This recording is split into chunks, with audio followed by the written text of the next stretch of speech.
La estrategia SHARP y las revoluciones de colores, claves de la resistencia no violenta del siglo XXI. La estrategia SHARP y las revoluciones de colores han sido temas cruciales en el estudio de los movimientos sociales y los cambios políticos de las últimas décadas. Ambas están vinculadas a formas de protesta no violenta y han jugado un papel clave en desestabilizar regímenes autoritarios o gobiernos que carecen de legitimidad popular. Para entender completamente estos fenómenos es importante analizar el papel del activista y teórico estadounidense James Sharp, las tácticas que promovió y cómo se aplicaron en las llamadas revoluciones de colores, especialmente en países de Europa del Este y Asia Central. James Sharp fue un académico estadounidense considerado uno de los principales teóricos contemporáneos de la acción no violenta. Nacido en 1928, Sharp dedicó gran parte de su vida al estudio de cómo los movimientos no violentos pueden ser utilizados como una herramienta eficaz para el cambio político. En 1973 publicó su obra seminal The Politics of Non-Violent Action, en la cual describió una serie de métodos de resistencia no violenta que van desde la protesta simbólica hasta la desobediencia civil y la no cooperación económica. La premisa central de Sharp era que todo poder político depende en última instancia de la obediencia de las personas y que si esa obediencia es retirada a través de medios no violentos, el poder puede ser erosionado. Uno de los elementos más destacados de la teoría de Sharp es que la no violencia no debe ser vista solo como un principio moral, sino como una estrategia eficaz para debilitar a regímenes opresivos. Sharp argumentó que al usar tácticas no violentas de manera organizada y estratégica, los movimientos sociales pueden socavar las fuentes de poder de los gobiernos, como el control de las instituciones, el apoyo económico y la lealtad militar. Estas tácticas, según Sharp, debilitan al régimen desde dentro, haciendo que el cambio sea inevitable. La obra de Sharp influyó profundamente en numerosos movimientos por la libertad y la democracia en todo el mundo. En particular, su Manual de Acción No Violenta de la Dictadura a la Democracia ha sido traducido a varios idiomas y utilizado como una guía práctica por activistas en países tan diversos como Serbia, Ucrania y Egipto. Las revoluciones de colores son una serie de movimientos políticos que ocurrieron principalmente en Europa del Este, Asia Central y el Cáucaso entre finales de la década de 1990 y principios de los 2000. Estas revoluciones generalmente tuvieron lugar en contextos donde los regímenes autoritarios intentaban manipular elecciones o perpetuar su poder mediante el uso de la fuerza o la represión. El término revoluciones de colores hace referencia a los nombres simbólicos y distintivos que adoptaron cada uno de estos movimientos, como la Revolución Naranja en Ucrania, la Revolución de las Rosas en Georgia y la Revolución del Tulipán en Kirguistán. La Revolución de las Rosas en Georgia fue uno de los primeros ejemplos de la revolución de colores exitosa. Tuvo lugar después de las elecciones parlamentarias de 2003, las cuales fueron ampliamente consideradas fraudulentas. Mikhail Saakashvili, uno de los líderes opositores al entonces presidente Eduard Shevardnadze, encabezó una serie de protestas masivas no violentas que culminaron con la renuncia de Shevardnadze. Saakashvili asumió el poder tras nuevas elecciones en 2004. El éxito de la Revolución de las Rosas se debió en gran parte a la movilización popular y al uso de las tácticas no violentas. Los manifestantes utilizaron flores como un símbolo de su resistencia pacífica, inspirados por las ideas de James Sharp. También jugaron un papel importante los medios de comunicación independientes y las organizaciones no gubernamentales que ayudaron a difundir información sobre las tácticas de resistencia y a coordinar las protestas. La Revolución Naranja en Ucrania fue otro ejemplo importante de la Revolución de Colores.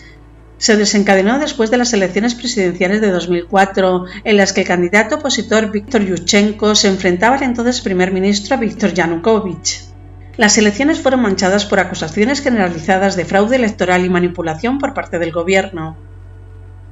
Al igual que en Georgia, los manifestantes ucranianos adoptaron métodos de protesta no violentos, incluidos mítines masivos, huelgas y ocupaciones de plazas públicas. La plaza Maidan Nezarlenovsky en Kiev se convirtió en el epicentro de las protestas que atrajeron a cientos de miles de personas.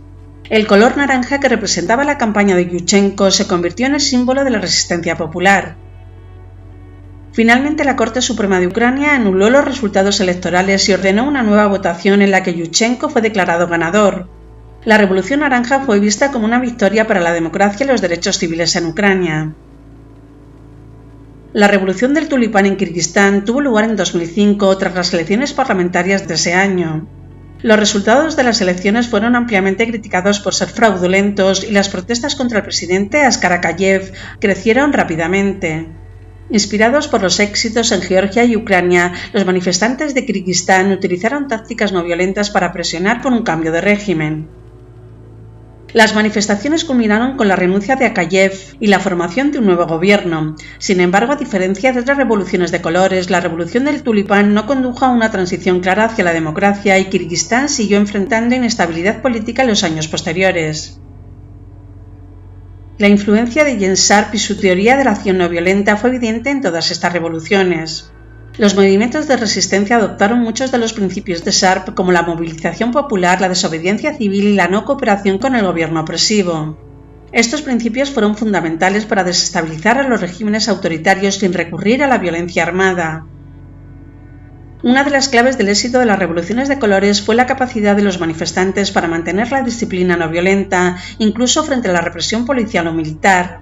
Las ideas de Sharp sobre cómo resistir la provocación y mantener la cohesión en el movimiento fueron esenciales para evitar que las protestas se convirtieran en enfrentamientos violentos, lo que habría proporcionado una excusa para la intervención militar. Además, las redes activistas y organizaciones de la sociedad civil que impulsaron estas revoluciones estuvieron en contacto con otros movimientos no violentos y recibieron formación basada en las enseñanzas de Sharp. Organizaciones como Otpor en Serbia, que desempeñó un papel fundamental en derrocar al presidente Slobodan Milošević, que en 2000 fueron un modelo para los activistas en Georgia, Ucrania y Kirguistán. Otpor utilizó el manual de Sharp de la dictadura a la democracia como guía en su campaña de resistencia. Sin embargo, a pesar de los éxitos iniciales de las revoluciones de colores, estos movimientos también han sido objeto de críticas y controversias. En algunos casos, los gobiernos que surgieron tras las revoluciones no cumplieron con las expectativas de los manifestantes en términos de reforma democrática y mejoras sociales. En Ucrania, por ejemplo, la corrupción continuó siendo un problema después de la Revolución Naranja, lo que contribuyó al desencanto de una parte importante de la población. Además, las revoluciones de colores han sido vistas con suspicacia por algunos sectores, que las consideran como intervenciones extranjeras disfrazadas de movimientos populares. Rusia y otros tantos países han acusado a Occidente y especialmente a Estados Unidos de orquestar y financiar estas revoluciones con el objeto de debilitar la influencia rusa en Europa del Este y Asia Central. Aunque no hay pruebas concluyentes que respalden estas afirmaciones, la participación de organizaciones internacionales y ONGs en la formación de activistas ha alimentado estas teorías. Por otro lado, algunos críticos argumentan que las revoluciones de colores no lograron abordar los problemas estructurales en los países afectados, como la pobreza, la desigualdad y la corrupción, y en lugar de crear cambios sostenibles, estos movimientos a veces simplemente reemplazaron a un grupo de élites con otros sin una reforma sustantiva de las instituciones. Canvas, Center of Applied Non-Violent Action and Strategies y la Open Society Foundation de George Soros han sido acusados de tener implicaciones en las revoluciones de colores y las protestas de las primaveras árabes debido a su apoyo a movimientos pro-democracia a través de entrenamiento, financiación y asesoramiento en estrategias de acción no violenta. Canvas es una organización nacida de Otpor, un grupo de activistas serbios que jugó un papel clave en el derrocamiento del presidente Slobodan Milošević en 2000. Otpor utilizó métodos de resistencia no violenta inspirados en las teorías de Jens Sharp como movilización social y desobediencia civil. Canvas se formó en 2003 con el propósito de enseñar a activistas en todo el mundo a utilizar tácticas similares para lograr cambios políticos.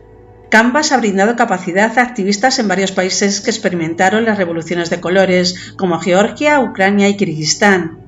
También fue acusada de influir en las protestas de las primaveras árabes en 2011 en países como Egipto y Túnez, aunque la organización niega cualquier participación directa.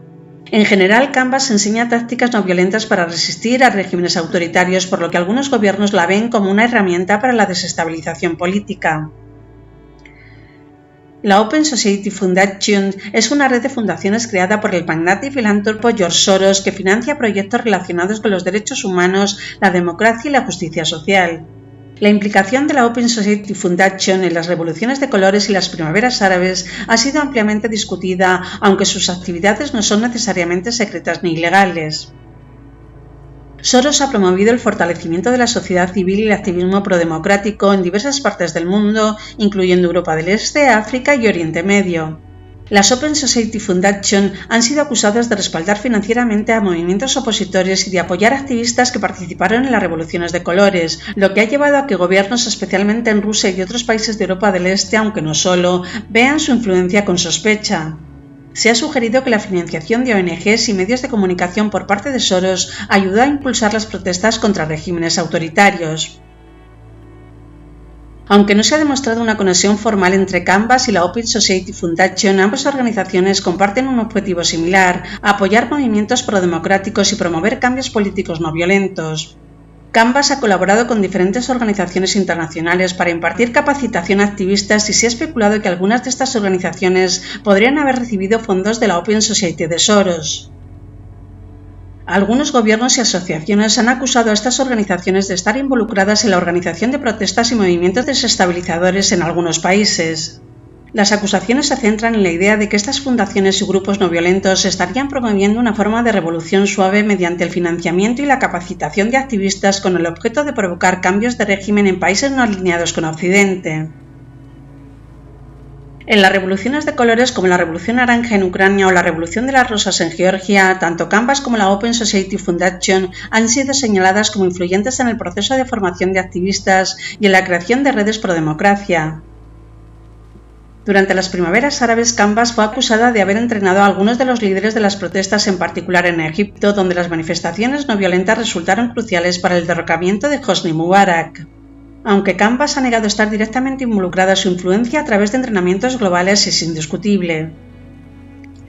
En cuanto a la Open Society y sus contribuciones económicas a la sociedad civil en países del norte de África y Oriente Medio, se han señalado como apoyo indirecto a los levantamientos, promoviendo el fortalecimiento de los derechos humanos y los medios de comunicación libres. Por otro lado, la relación entre las protestas de lazo amarillo en Cataluña y las organizaciones como Canvas o la Open Society Foundation de George Soros ha sido objeto de especulación, aunque no hay pruebas concluyentes que vinculen directamente estos movimientos con las mencionadas organizaciones de manera formal.